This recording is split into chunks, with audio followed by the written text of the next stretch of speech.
Hello, welcome to Fighters Only TV. I'm John Joe Regan. We're here with UFC President Dana White. UFC 122 has just finished here in Oberhausen, Germany. Dana, could you start by giving us your thoughts on the event and the reception you got in Germany this time around? Yeah, I mean, every time we go anywhere, we get a good reception. And then as far as the event goes, I mean, overall, it was a good event. I was very happy with the prelims. I was very happy with the Seaver fight. I was very happy with the fight of the night. But there were some fights that I was unhappy with. Can you specify? I wasn't happy with the main event, you know. I love Nate Marquardt. He's a great kid. But, you know, he didn't show up tonight.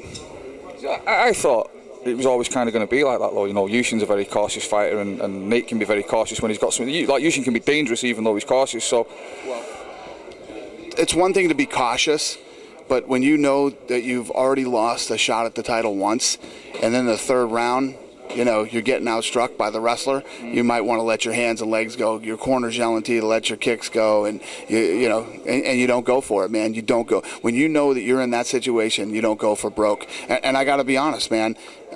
You see this happen now consistently with the Greg Jackson camp, where these guys consistently are. I don't know if they're told or what their deal is, that they're winning the fight, and you know, in their minds they're winning the fight going to the last round, and it's not true. There's like this avoid the fight because we think we're winning thing with that camp. Well, I was just about to ask you about that, whether you thought that criticism was fair. So, is that something you level at the Jackson fighters yourself? Yeah, just listen. I don't give a shit what the internet says or what anybody else says. I look at fights the way that I see them and what I think, and there's absolutely 100% consistency in that with the Greg Jackson camp. Mm-hmm. So we say Yushin goes through now to a middleweight title shot. If that happens to be against Anderson, I mean, your nightmare is probably if you get one of those fights where Yushin's playing it cautious and Anderson's putting in one of those weird performances. That'll kind of be a nightmare, right? What are you going to do? You know, listen, we can go out there and put together the fights that we think are the best fights and guys who deserve it and have got their way there. I mean, Yushin Okami was supposed to get this title shot before. He was injured, couldn't get it, and now he beat Nate Marquardt to get it. No matter what Nate did or didn't do tonight, you know, Okami won the fight and he deserves a shot. Cool. Take us on to the next event, which is UFC 123. That's headlined by Lyoto Machida and Quinton Rampage Jackson. Could you just tell us a little bit about where you think a win or a loss puts those two fighters?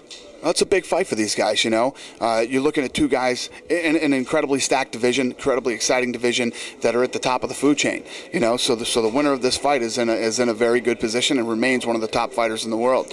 You know, obviously a loss for one of these guys would mean 2 in a row, and that's not good for anybody. You've just folded the WEC into the UFC. People have been caught, as you're doing more events, people say sometimes cards are lacking title fights. Are we going to see a stage now where there's going to be a title fight on pretty much every card? Yeah, well, we're at a point now where, you know, we've grown and we can add more weight classes now. We need more weight classes. We need more weight classes. We need more fighters because we're doing a lot more fights. There's people who voice concerns on the internet saying that the WEC disappearing off free television is kind of a bad thing because it means that even though we're going to get sort of more title fights and the UFC has gone 2 divisions deeper, it's less free mixed martial arts. How would you respond to that? Stupid. You know, I've been hearing goofy shit from the internet for years. If I listened to everything that the internet said, I'd be, you know, we wouldn't be where we are today. Trust me, when people talk, not only the internet, you're talking about these MMA internet reporters that talk about the business like they know what's going on with the business. They don't know jack shit about the business till we go out and do it. Mm-hmm. We're the ones that are forging the way, and we know exactly what we're doing, and we know what's coming up over the next year, and they don't. Okay. Slight curveball, this one. Assemblyman Bob Riley in New York looks like he's about to get re-elected. They're waiting for some absentee ballots to come in, but he's pretty much looking like he's going to get re-elected. And we started researching a piece about him and his opposition to MMA and how much of a roadblock he is, and we spoke to some people in New York, and certain sources told us that actually it's more of a union thing, that there's a union based in New York. I know this is kind of political, I don't know if you can talk about it or not, but there's a union that's got a problem with the Fertitta brothers, how they operate their casinos, so they're making a roadblock in New York for the UFC. Is there anything you can say about that? Have you come across that yourself? I don't want to get into it, but yeah, Riley isn't what everybody thinks he is. Right. That's about as much as you can say. It's just not worth getting into. Yeah. Okay. Final question. You're in Europe tonight. It's November 2010 now. When are we likely to see you back here again? Anywhere in Europe or the UK? We'll be back soon. You know.